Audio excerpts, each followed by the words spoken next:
What are you working on these days? What are you excited about these days? What can people kind of look forward to seeing from you? I'm doing a really good curriculum all about quitting and ending things and successful endings, because we tend to see endings and quitting things as failure. And it's really about growth. And once I accepted that, I've had a lot of grief in the last couple of years, and I've had to learn how to grieve. And grief has taught me that it is so important and natural in our world for things to end. And it's the acceptance of that allows us to grow and to actually love.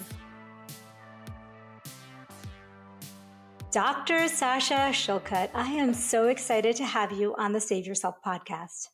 Thank you for having me. I'm so happy just to see your beautiful face. It always lightens and brightens my week when I get to see you. I know. And we were just catching up about how, we've changed so much and grown so much, both of us in different capacities. So I'm very excited to catch up on all the things that you're working on doing. But before that, I wanted to give you the official bio, and then I'd like you to introduce yourself more casually to everybody. So for those of you who don't know, Dr. Sasha K. Shillcutt, MD, MS, FASE, is a tenured and endowed professor and vice chair of strategy in the Department of Anesthesiology at the University of Nebraska Medical Center. She is a double-boarded cardiac anesthesiologist and is also CEO and founder of Brave Enough, a community of thousands of women in healthcare where she teaches women how to advance through courses, coaching, and events. She leads conferences and retreats for professional women and is a certified coach for women leaders. She is a well-published researcher in anesthesiology and gender equity, best-selling author, and international speaker. She speaks frequently to executives and leaders on the topics of professional resilience and well-being. So with that being said, I would love for you, Dr. Shillcutt, to kind of introduce yourself and what is lighting you up these days. I love this question because I get to talk to you probably once a year, and every time it's like, you're just one of these women who just does this. Like, you just elevate and change and pivot. And I am very similar to you in that regard. And I love seeing what you're doing. And I love this question because I turned 50 this year. So a big year for me. And I also went through something really hard last year. I lost my house in a tornado, like all of 90% of my belongings. And I also lost a family member who was young. And those three things have completely changed what's lighting me up. And it's good, Amy, right? Like it's good. I would say good and hard, like good. And that's what often comes, I think, in our life when we need it the most. We need sometimes things to shake us, to really bring into focus what's important in life. And so I feel like the last year I've been living in portrait mode, where what is really important is very clear in front of me. I may not see like super far off in the distance. So the things that are lighting me up are my family, my health, and staying in my lane. Like, these are the things that bring me passion. I am not putting my energy into anything that is not my family, my health, or the things I'm really good at in my zone of genius, which is helping women understand how to set boundaries, take back their time, and be brave enough to live the life that is right for them, not the life that everybody expects of them to live. I love that. So granularly, how does a Sasha today look different than one 3, 4, 5 years ago? I was in hustle mode. Like, I think whenever you're an entrepreneur and whenever you're a physician as well, you are in just this, like, you're just on a treadmill of life. And I think so many women, whether you're a physician or whatever you are always on in hustle mode. Like, you got to do the next thing. You got to build the next thing. You got to take the kid to the next thing. You got to plan the next vacation. Whatever it is that you do in your life, you're just in constant pressure hustle mode. And how I look different is I work what fits my life. Like, I used to be like, okay, this is how much money I want to make, and I'm going to try to do these vacations and try to have this life for my kids because I want this job and I'm going to do these things and make this money. And now I'm like, oh no, I want to do these things for myself, for my health, for my family, for the women that I serve. how can I do those things and still take a walk every day, snuggle with my dog, have date night with my husband. Like the word even hustle, I can't even, like, it's cringy to me, which before, I think me 4 or 5 years ago, I was like, I just got to keep doing the next thing. Right. And maybe someday I'll be successful enough that I can rest. And Yes. that is, I am completely different. And I also have a much smaller circle. And I love that. I love that I spend time with the people who fill me up, and I have a very small circle. I mean, you know, for people who don't know, you used to be the owner of a Facebook group of like, what, thousands of women. Yeah. Yeah. And you were like the person that everyone on there was like looking to. And I can imagine what an incredible weight that was, both emotionally and physically and spiritually and all of those things.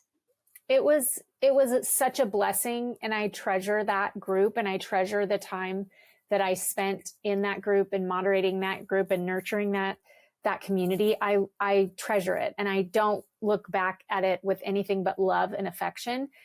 But even the sun will kill you if you get too much. And I remember, Amy, I was at one of my conferences standing in a line greeting people, and I remember you came up to me and said, "Have you had anything to drink?" I must have looked like I was going to pass out or something. And you brought me like something to drink, like a water and lime. And I remember thinking, wow, I haven't had anything to drink. Like, that's just a little example. I think I went probably hours without having anything to drink or anything to eat.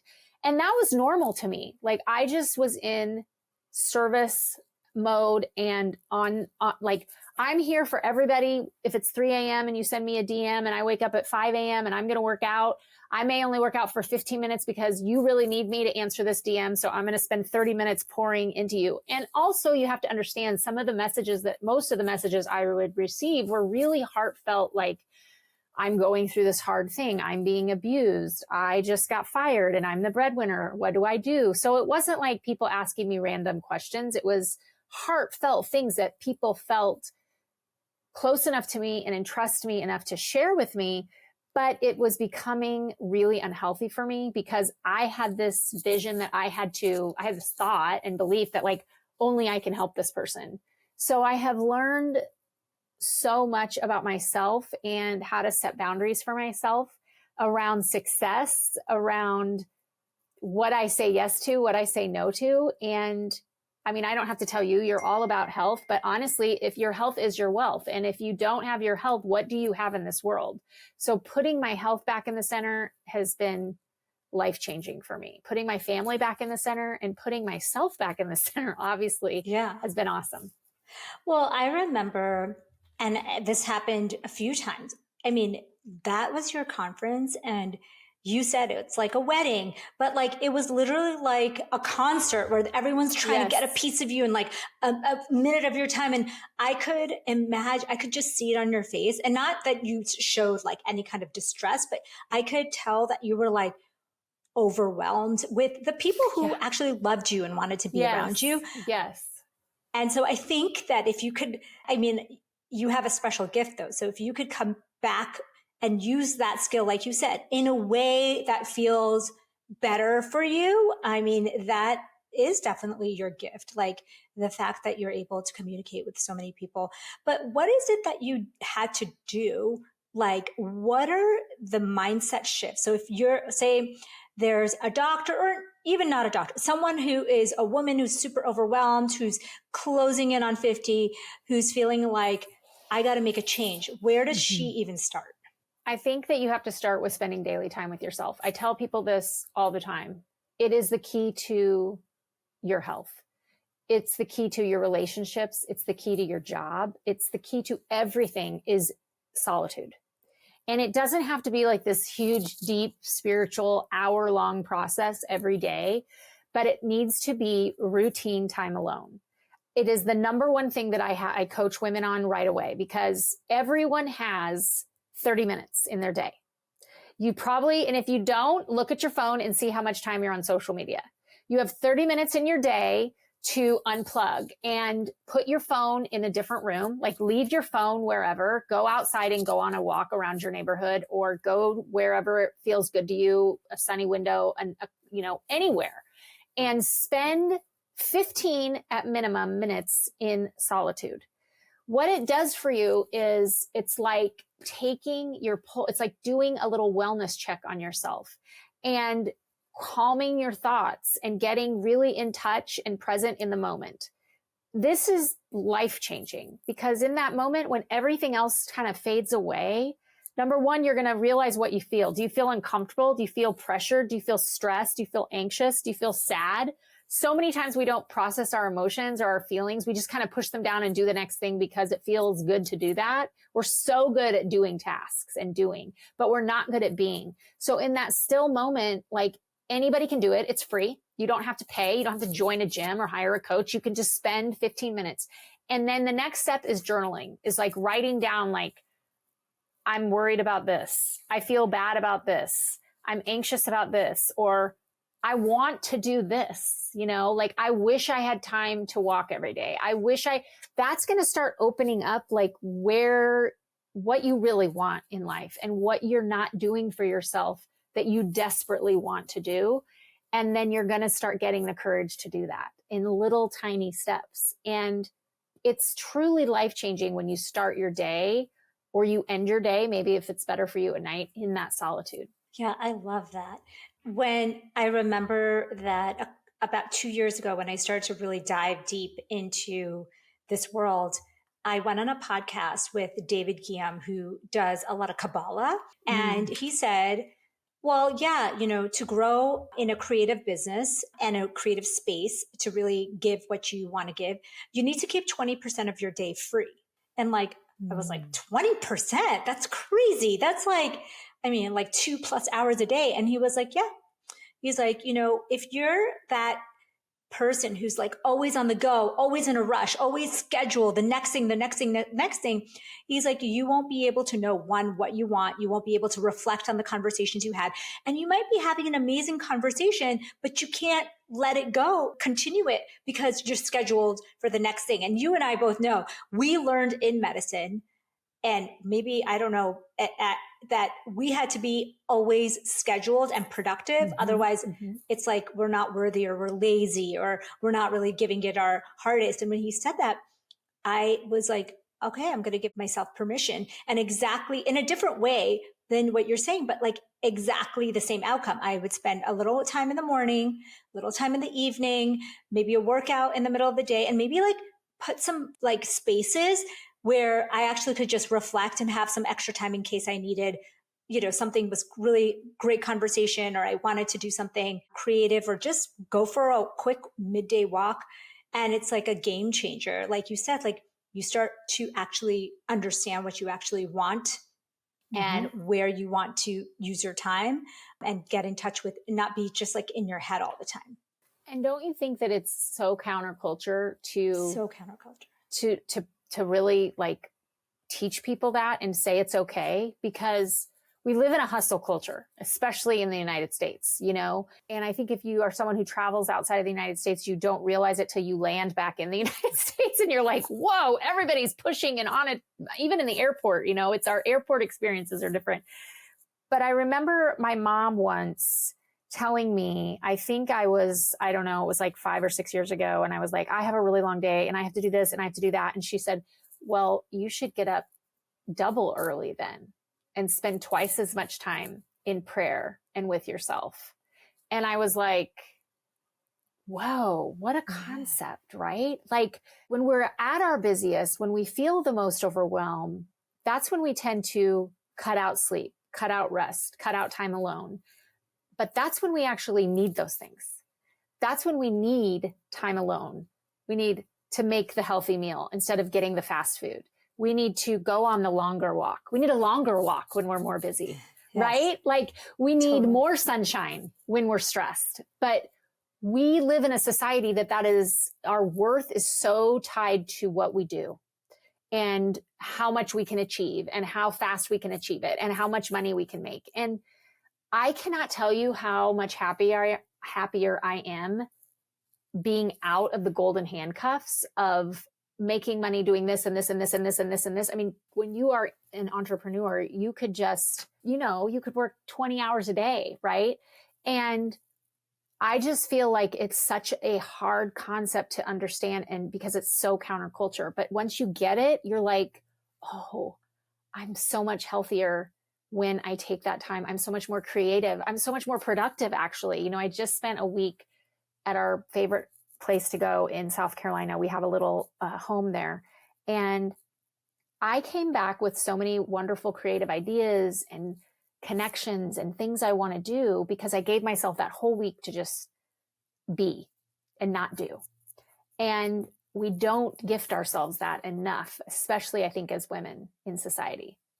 Yeah. And I think that what you're saying is absolutely true. You can come back and be more productive in the right ways. Like, I think I've talked to women in medicine, and I remember somebody saying like, oh, the way I do it is like when I'm in line for my kids pickup at school, I'm like doing a meeting. And then when I'm like in the grocery store, I'm like, and I was thinking to myself, that used to be me. Me too. That totally was me. And I was sitting there thinking like, this is someone who probably is getting a lot of work done, but is like killing themselves doing it. Is this something you teach in your courses or your, what offerings do you have? I knew it in the past, but I wanted to get an update. I know people want to probably know about your conference too.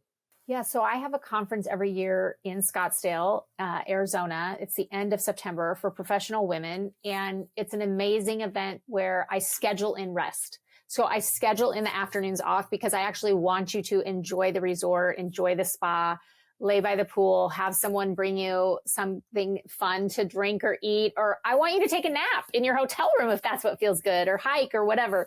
So I basically schedule in rest for us, which is a really just bizarre concept, but it's such an empowering, impactful weekend. And then in the spring, every year I have kind of my biggest event or course that I lead called Brave Balance, where I really teach women how to have the courage and the strategies to lean out their life, like get rid of all the things that, number one, they don't get paid to do. Like all of us are doing work we don't get paid to do. Mm-hmm. The work that drains us, people that drain us, like getting really lean. And it's hard. It's not an easy thing to do in life to go, wow, this person is bringing me down, or this relationship is bringing me down, or this job role is bringing me down, or even maybe I'm bringing me down, maybe the people I'm around or whatever. And so it's about finding the courage to lead authentic lives, which so many of us don't do. We don't even know who we are at our core. So it's a self-evaluation. It's 12 weeks online. It's called Brave Balance. I love it. I get to know women really intimately in that course. And it's an hour of your week, like life-changing an hour of your week. So it's totally doable. I don't make it this super hard course with 700 modules because nobody can do it. We don't have time for that. And also I want it to be something you look forward to, where you gift yourself. And the beautiful thing about that course is you leave with a habit. You leave with a habit of spending time alone. And so that is it's an amazing course. I launch it every spring, and it's called Brave Balance. That sounds amazing. So the funny thing is, I was talking one time, I got this message, and this was, I think 3 years ago or so, got a message from a very, very famous celebrity who said, I don't know why I have the need to do this, but I want to connect you to my life coach, who's also my business coach / friend. And I never had a life coach. I never had a business, I'd never had any of that kind of, I don't have a therapist. I didn't have any of that. I was very busy in my life. And so maybe it was four years ago. And so she introduced me to this lady, and who doesn't even live in the US. She's lives across the world. And I did a session, and I can tell you, Sasha, to spend an hour just talking about yourself and your life and what you're struggling with and what your goals are, that was something I'd never, ever done in my life, except for a chat with a friend, casual thing. And I just thought to myself, everybody needs this. Everybody needs a a person or a group or a friend or a therapist or a coach or someone to talk to just to kind of like look at your life from afar and kind of hone in on business or life or relationships or whatever it is that you're struggling with at that moment. So I think that's a really big gift that you're giving to people. So I wanted to shift gears and talk about entrepreneurship. So there's a woman out there, whether she's in healthcare or not, but let's just say she is. She is stuck in her job. She's feeling overwhelmed. She doesn't feel like she's really doing work that's super meaningful. You know, as any job, you kind of get good at the standard answers, and sometimes there's not as or standard to-dos, but she's looking for something else. What are some of the mindset shifts or the thoughts or steps that you would recommend? Well, first, it's just you have to see yourself and gift yourself permission to be something other than what you are. So many of us are stuck in this identity. It's an identity shift. So we are X, we are a lawyer, we are a teacher, we are a business marketing person, we are a doctor, fill in the blank. And we've done that and we're good at it and we get successful at it and we make money at it. So then all of a sudden you find yourself halfway through your life going, did I pick the wrong thing? Because that doesn't really light my fire anymore. And then we start doubting ourselves. And I heard recently a really powerful, very successful woman. She was in her 70s. She was giving a talk and she stood up at the lectern. And this was just a few months ago. And she said, I'm so-and-so. She said her name and she said, I'm 70 years old and I've had many careers. And I couldn't even listen past that because I was so stuck on that. I was like, wow, she gave herself permission to have many careers. Men are really good at doing that. Okay. It's very natural for men to pivot and change jobs, and they don't have the same like scarcity and identity, all or nothing thinking I think that women do around their career, because we've had to fight really hard just to get here. Right. Yeah. So then when you fight to get in the room and in the space and you're good at it, and then you might be thinking like, I don't really want to do this anymore. What's wrong with me? We tend to think something's wrong instead of thinking, oh, this is just the next version of me. Like I'm just being called into the next version of Amy or Sasha. And so giving yourself permission in your brain is key to explore it. And what I always tell women when they come to me and they're like, I do this and this is where I make money, but I kind of want to do this. I say, follow the joy. Just follow the joy, because like, yes, we have to make money. Money obviously brings us security, and you can follow your joy. You can follow your joy and still maybe do part-time of what makes you money and maybe supplement your income doing this other thing. Or maybe it's like you don't even necessarily want to make money doing this new thing, but you want to do it. Like you want to have the time to do it. I think once you get out of the mindset that you have to stay in one job or one career for your life to be successful, then doors will start opening. But you have to have that growth mindset that, okay, I did a career. It's amazing. I loved it. I was really successful at it. And I'm giving myself permission to now follow the next career. Yeah, that's so beautiful. I think you're right. I think the problem is sometimes we think of ourselves black and white, like this or that. And I think there's versions of ourselves and we're always changing. I remember actually when I got out of fellowship, I went to like this career, can't remember, like a practice conference, because I was going out in private practice conference. And they had a retirement talk and they said, how many of you physicians are planning to move into a different career? And just like you said, like everybody who was retiring was either planning to do something else, consult, work in another field. And I was just starting my career and I was like, wait, what? After you retire, there's like something else out there.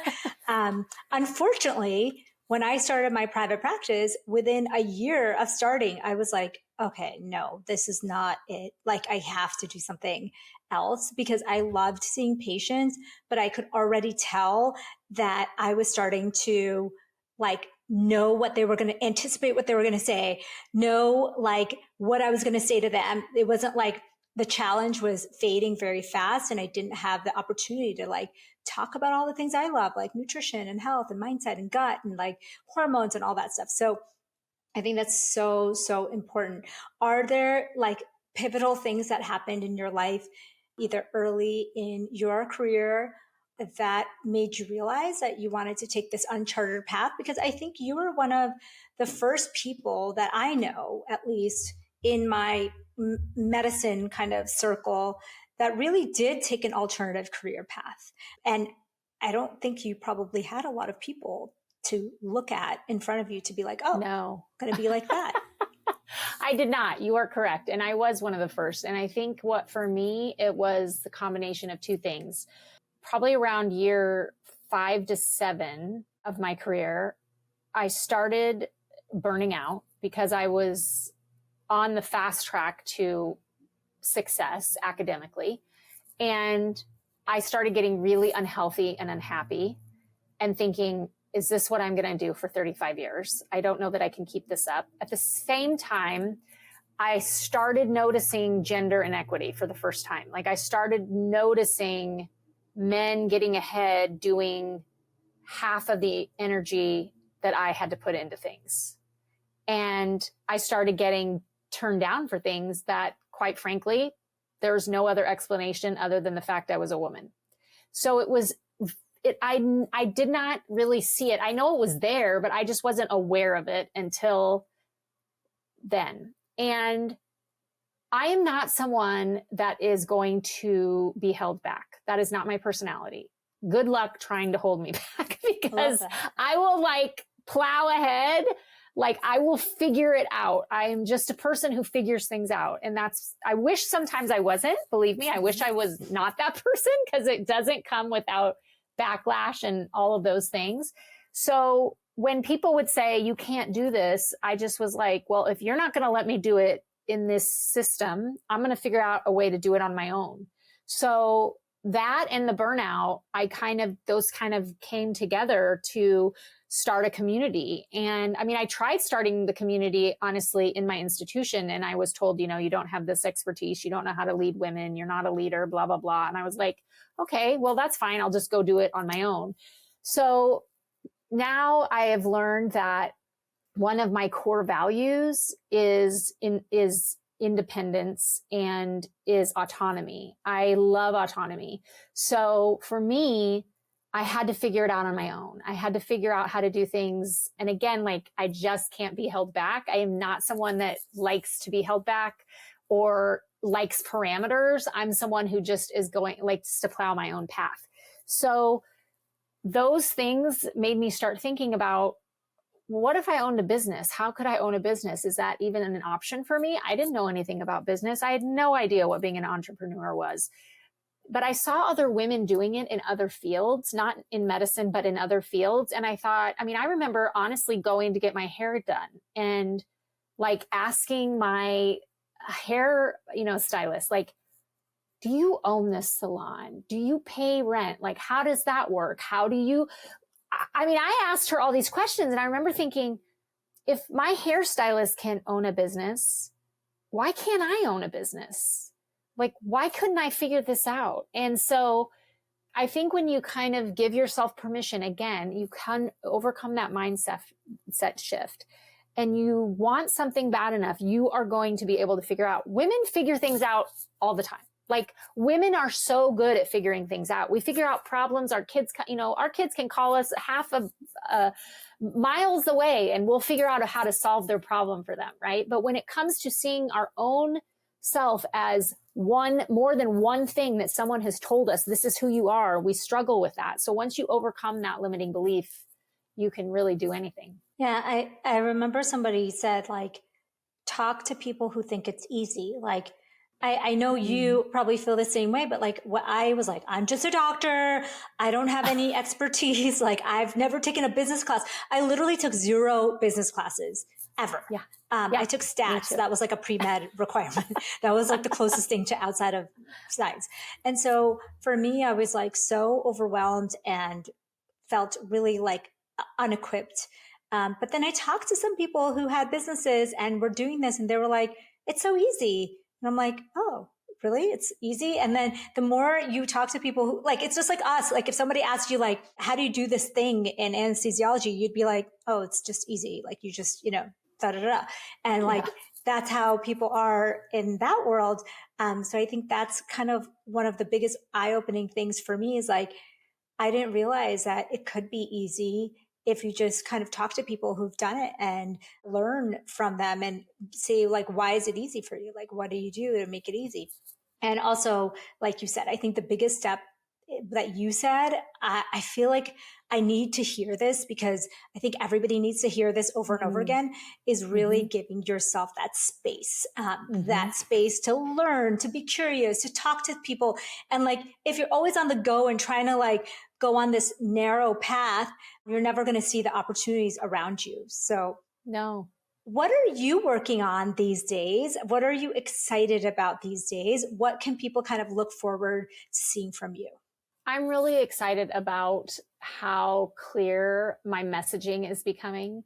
I'm doing a really good curriculum all about quitting and ending things and successful endings, because so much of my life this last couple years has been about endings and things coming to an end.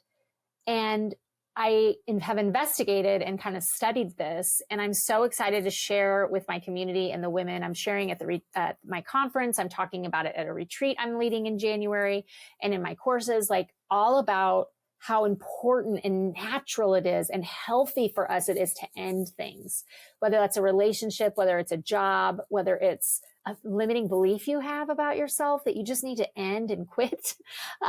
It's so important for the next version of you. And we tend to see endings and quitting things as failure. And it's really about growth. And once I accepted that, I've had a lot of grief in the last couple of years, and I've had to learn how to grieve. And grief has taught me that it is so important and natural in our world for things to end.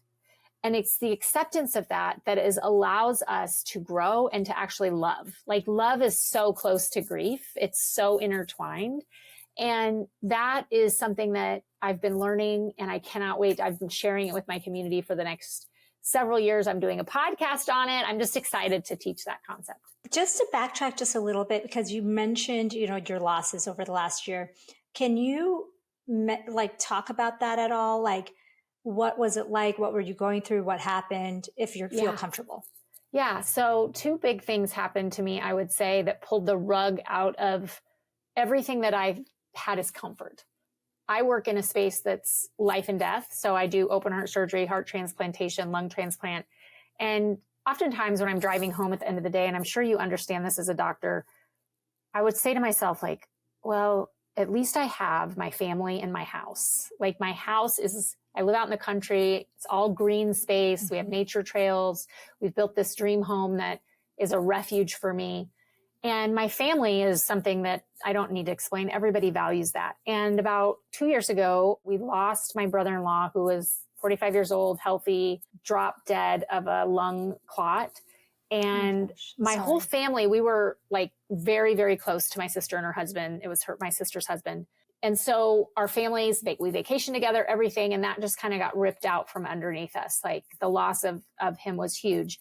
And then fast forward 8 months, our house was destroyed by a tornado, and we lost 90% of our belongings. So in literally 2 minutes, I went to being like homeless and having none of my comfort, none of my things. And I have 4 kids and a dog and a husband, trying to find, living in a hotel, several hotel rooms, like just craziness. And so the 2 things that I always was in the back of my head, like, well, at least I have this, I have that, I can go home, and I have my family, were just gone, like just ripped out, like total chaos. And when that happens to you, you become a person who has to really walk through life with open hands. I needed a lot of things from people, and a lot of, it was so humbling. I'm normally the person that's giving advice, that's helping people. Suddenly I have nothing to give, but I have needs that I need to take care of. And I have, I had to find a place for my family to live. I have to find shin guards for my son to go play his, soccer state championship. And he just lost a soccer bag in the tornado, like crazy, like basics. But what it did was it really taught me about the hierarchy of needs, like Maslow's hierarchy of needs, like the base, like foundation is like, you need shelter, you need food, you need water. when that happens to you and you go through grief and loss like that, you reevaluate everything and you see how loved you are. And I'm going to try really hard not to get emotional, but I would never know how loved we were as a family if we had not gone through that. And I never would have been able to see the beautiful side of humanity that I have personally seen and accepted if I had not walked through that. And I have such compassion for people that have gone through things like that I never had before. And I also have zero desire to spend any time or energy on anything that doesn't really matter in my life. So it was hard. It was rough, and it still is hard and rough at times, but I'm to the place now where I can look back and say, wow, we were loved. Our family is loved. We are a loved people because of how wonderful we've been cared for. And what is really important in life is not stuff. It's not things, right? It's the people that you spend time with and your health. It's your health. Wow, that's so beautiful. Thank you for sharing that with us, because I hope that nobody has to go through kind of the, losses like that. But I think hearing what you gained from it is so useful and helpful to everyone out there. So thank you for sharing that. So I could talk to you all day, but I want to, and we have to definitely make time to catch up, because I think once a year is just not enough. So tell us where people can learn more about you, about your work. What if they want to get a sneak peek, the social media, everything? Tell us everything. So I'm pretty active on Instagram. You can find me on Instagram at Become Brave Enough. And you can find my website, becomebraveenouugh.com. I do a funny newsletter every Friday where I just tell you like what I'm going through, what I'm learning, and my favorite thing of the week. And sometimes it's silly and funny, and sometimes it's raw and honest, but it's called The Scoop. So you can sign up for my newsletter there. Oh, I love that. And you are really funny. You have just funny anecdotes, and like, how everyone's feeling. It's kind of like so relatable. So I'm super, super excited for people to check that out. Thank you so much for being here. I am so excited to see what Sasha 5.0 looks like, because it sounds like there's so many cool things that you're offering and you're doing for the world. And I've really, really enjoyed speaking at your conference, being in your company, talking with you, and learning from you. So thank you so much. Thank you, Amy. Thank you for always showing up so authentically and honestly. And you've helped me so much. I mean, I point people to your social media all the time. I'm like, you need to follow her because she gives the best practical health advice. So thank you for putting that out there and not making people feel so overwhelmed. Yeah, thank you. That's the goal. It's like, I mean, I think we're all doing this, but my goal is to help you find your own gifts, because I think that is the magic. It's not like teaching you how to do something. It's really trying to recognize your own gifts. So thank you so much. Until next time, I'm so glad that all my friends are going to be able to hear about you and your work. And I can't wait to do this again. Thank you.